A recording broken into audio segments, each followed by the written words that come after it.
रहीम अस्सलाम वालेकुम viewers. I hope आप सब लोग ठीक होंगे और इन्जॉय कर रहे होंगे। आज मैं आपको जो बनाना बता रही हूँ, आज मैं मीठी टिक्कियों की रेसिपी आपको देना चाह रही हूँ। ये क्योंकि जैसे आप देख रहे रजब का महीना है तो उसमें बहुत ज़्यादा बनती हैं और मैंने कहा मैं अपने व्यूअर्स को सिखा देती हूँ कि ये बहुत आसान है और सिंपल से इंग्रेडिएंट के साथ हम इनको बनाएंगे और ये बहुत जल्दी भी बन जाएंगी। तो सबसे पहले आप इंग्रेडिएंट्स नोट कर लें, मैं आपको वन बाय वन बता देती हूँ, फिर हम स्टार्ट करते हैं अपनी टिक्कियों को बनाना। सबसे पहले हमें मैदा चाहिए होगा 2 कप। 1 कप हमें चाहिए होगी चीनी पिसी हुई। इसके अलावा हमें सूजी चाहिए होगी 1 कप। इसके अलावा हमारे पास ये सौंफ है, हमें 1 टेबल स्पून चाहिए होगी। दूध हमें चाहिए होगा इस डो को गूंदने के लिए 1 कप।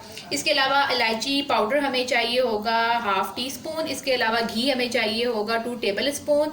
इसके अलावा हमारे पास ये तिल पड़े हुए हैं, ये भी हमें 2 टेबल स्पून ही चाहिए होंगे। और ये मेरे पास खोपरा है, क्रश खोपरा, ये हमारे पास 2 टेबल स्पून है। और अब हम सब चीज़ों को अच्छे तरीके से गूंद के इसकी डो बना लेंगे और जो हमारे पास ये इलायची पड़ी हुई है इसका हम पाउडर बना लेंगे और सब चीज़ों को हम बाइंड करके सिंपल इसको गूंद के फिर मैं आपको बताती हूँ कि नेक्स्ट प्रोसीजर क्या है। अच्छा, सबसे पहले हम स्टार्ट करेंगे इसकी डो बनाना। तो पहले हम जो हमारे पास मैदा था वो हम सारा इसमें ऐड कर देंगे और इसी के साथ ही जो सूजी हमारे पास मौजूद थी वो भी हम इसमें इसी टाइम पे ऐड कर देंगे।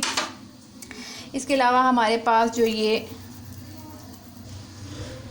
सिनेमन जो हमारे पास मौजूद है, ये तिल, ये भी हमने इसमें ऐड कर देने हैं। इसी के साथ ही जो हमारे पास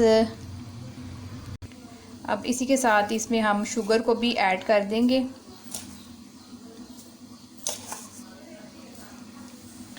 और हमारे पास जो मौजूद है खोपरा वो भी इसमें हम ऐड कर देंगे, क्रश खोपरा। सौंफ है हमारे पास, वो भी हम इसी स्टेज में ऐड कर देंगे इसमें। इससे बड़ा अच्छा जायका आता है और खाने में भी बहुत ही अच्छी लगती है। और इसी के साथ ही हम इसमें इलायची पाउडर भी शामिल कर देंगे, हाफ टी स्पून। और अब हम इसको सिंपल मिक्स कर लेंगे अच्छे तरीके से। आप देख रहे कितना प्यारा सा मिक्स हो रहा है ये।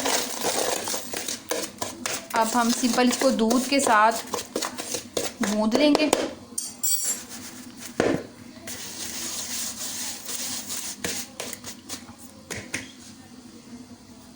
उससे पहले हम इसमें घी शामिल करेंगे। घी के साथ भी हम इसको अच्छे तरीके से मिक्स कर लेंगे। फ्राइंग के लिए आपको ऑयल चाहिए होगा, लेकिन उससे पहले हम डो बना के आधे घंटे के लिए रख देंगे ताकि हमारी जो डो है वो अच्छे तरीके से बन जाए। अब इसके साथ मैं दूध इसमें शामिल कर दूंगी, थोड़ा थोड़ा करके हम दूध डालेंगे इसमें और आपको देखिएगा कि आपको कितना दूध रिक्वायर्ड है, उसी के मुताबिक आपकी जो डो है उसको आपने गूंदना है। ये आप देख रहे हैं कि मैं इसमें थोड़ा सा दूध डाल चुकी हुई हूँ। अब सिंपल मैं इसको मिक्स करूँगी और हम इसको अब हाथों की मदद से ही गूंद लेंगे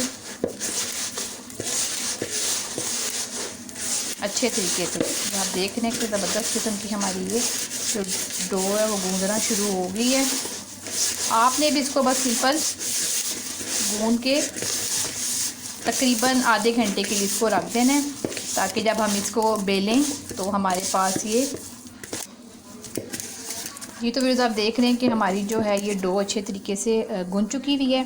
अब हम इसको थोड़ी देर के लिए रख देंगे, फिर 15 मिनट के बाद हम इसको या आधे घंटे के बाद देखेंगे हमारी डो माशाल्लाह सेट हो चुकी हुई होगी। जैसे कि आप देख रहे हैं अभी कितनी टेम्पटिंग और प्यारी लग रही है। तो अभी मैं इसको रख रही हूँ और इसको फिर हम बेल के इसकी टिक्कियाँ बना के इसको फ्राइंग के लिए यूज़ करेंगे। जी तो व्यूअर्स आप देख रहे हैं कि हमारी डो बिल्कुल रेडी है, इसको हम अब इस्तेमाल करेंगे। और सबसे पहले हम थोड़ा सा ना इसमें अपने काउंटर पे थोड़ा सा हम मैदे को डस्ट कर लेंगे, बिल्कुल हल्का सा आपने इसको डस्ट करना है। अब इसी के साथ ही हम इसके ना 2 पोर्शन कर लेंगे अपने पेड़े के। एक पोर्शन को हम साइड पे रख देंगे और जो दूसरे वाले पोर्शन का ना हम इसको यूज़ करेंगे। इसका हम छोटा सा पेड़ा बना के तो इसको आपके काउंटर टॉप पे आपने इसको ऐसे फ्लैट कर देना है और किसी भी बेलन की मदद से आपने इसको बेल लेना है।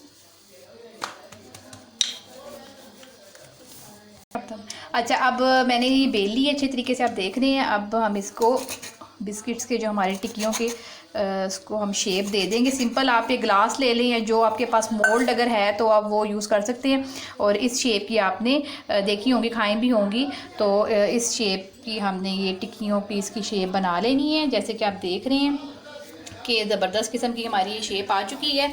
अब जो ये रिमेनिंग है हमारे पास पट्टियाँ, इनको हम दोबारा से इसकी डो को बनाएंगे, लेकिन हमारे पास एक दूसरी भी जो हमारी डो थी वो पड़ी हुई है। इस सारी डो को ही हम यूज़ करते जाएंगे।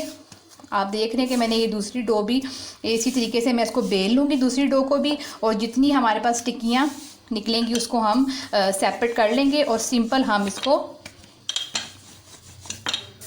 फ्राई करेंगे। डीप फ्राई हम ऑयल लेंगे। कि आप देख रहे हैं कि ये दूसरी में भी हमारे पास ये टिक्की निकल आई हुई है।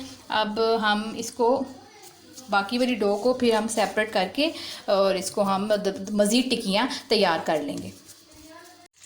जी तो आप देख रहे हैं कि मैं ऑयल के लिए फ्राइंग के लिए मैंने ऑयल डाल दिया है कढ़ाई में। अब सिंपल अब हमने ऑयल को दरमियाना सा गर्म रखना है और अपनी जो सारी हमने टिक्कियाँ बनाई हैं वो 1 बाय 1 करके इसमें हम शामिल कर देंगे। और ये बड़ा ही प्यारी सी और का प्यारा सा गोल्डन हमने कलर निकालना है। और अब मैं इसको शामिल कर रही हूँ उसके अंदर। और जैसे इसका कलर लाइट गोल्डन होता है तो फिर मैं इसको बाहर निकाल लूँगी, फिर मैं आपको उसकी फ़ाइनल लुक दिखाऊँगी। जी तो व्यूअर्स, आप देख रहे हैं कि हमारा कितना ज़बरदस्त किस्म की ये टिक्कियाँ फ्राई हो चुकी हुई हैं। अब सिंपल इनका कलर मैंने आपको दिखाना था कि ये कलर इनका आपने फ़ाइनल करना है। कितना ज़बरदस्त किस्म का हमारे पास लाइट गोल्डन कलर आ चुका हुआ है। अब मैं सिंपल इसको डिश आउट करूँगी और इसमें से ऑयल में से मैं इसको निकाल लूँगी और फिर मैं आपको उसकी फ़ाइनल लुक बताती हूँ कि इसकी फ़ाइनल लुक क्या आई है। इसी तरह मैं सारी टिक्कियों को भी तल लूँगी और मैं आपको इसकी फ़ाइनल लुक दिखाती हूँ। जी तो व्यूअर्स, आप देख रहे हैं कि हमारी मज़ेदार किस्म की मीठी टिक्कियाँ बिल्कुल तैयार हैं। ये बहुत ही आसान मेथड से मैंने आपको बनाना बताई हैं और जो जो इंग्रेडिएंट्स मैंने इसमें शामिल किए हैं उससे इसका जायका बहुत ही मज़े का होगा। आप इसको रजब के महीने में लाजमी बनाइएगा, अपने घर वालों को लाजमी दीजिएगा। और मेरे चैनल को आपने लाइक और सब्सक्राइब करना बिल्कुल भी नहीं भूलना और बेल आइकन के बटन को आपने लाजमी प्रेस करना है ताकि मज़े मज़े की रेसिपीज़ आपके घरों तक पहुँच सके। आई होप आपको मेरी ये रेसिपी बहुत पसंद आई होगी। अब मैं मिलूँगी आपको अपनी नेक्स्ट रेसिपी में और तब तक के लिए मुझे इजाज़त दीजिए। अल्लाह हाफिज़।